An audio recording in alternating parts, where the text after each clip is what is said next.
welcome back to this week's Kid Spot, and I'm so glad you're joining us this week. We are on week 6 of Right on Time. So we're 6 weeks into learning about Joseph, and we're getting close to the end of his story. Before we get started on today's story, I've got a question for y'all. What do you think is in my bag? Say it out loud or put it in the chat what you guys think it is, okay? All right, who wants to see what it is? Who thinks they got it right? It's a bag of goldfish. Woo! I love goldfish, and I love sharing my goldfish with my friends. If you guys are with your friends and they spill your snack, would you share your snack with them or would you not? I hope all of you said that you would share your snack because that's the right thing to do. And that is one way for us to live humbly. Can you guys say that after me? Live humbly. That's what God wants us to do every day. Today's story comes from Genesis 42, 3 through 28. So let's dive into it.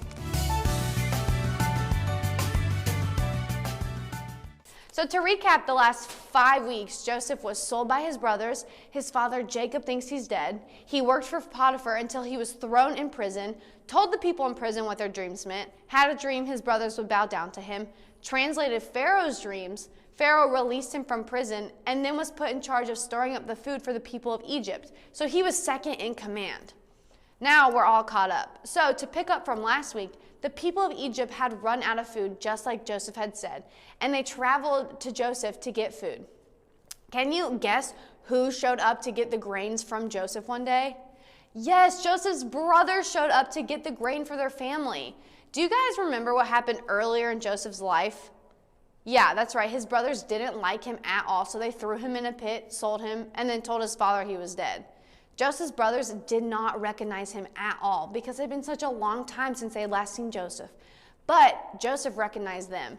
His brothers bowed down to him just like his dream said, and Joseph pretended not to know them. He instead asked them where they came from, and they told him Canaan. Do y'all think that Joseph was mean to them and didn't give them any grain?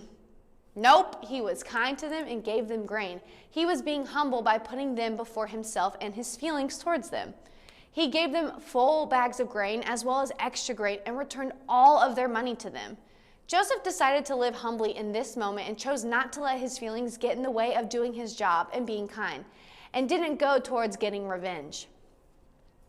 Kids, that's what God wants us to do also. He wants us to live humbly and put others before ourselves. Even though sometimes that might be a hard thing to do, we have to try our best and live humbly, just like Joseph did. And if you're struggling to live humbly, that's okay. You can always ask God for help and He will help you. So before we sign off for the day, let's go over the memory verse together. All right, we've added a new line, okay? The Lord has shown you what is good. He has told you what He requires of you. You must act with justice.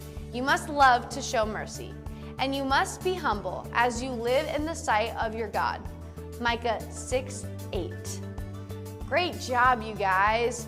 So remember to practice living humbly like Joseph did and to keep practicing being kind. Hope to see everyone back next week for week 7 of Right on Time. Bye, friends.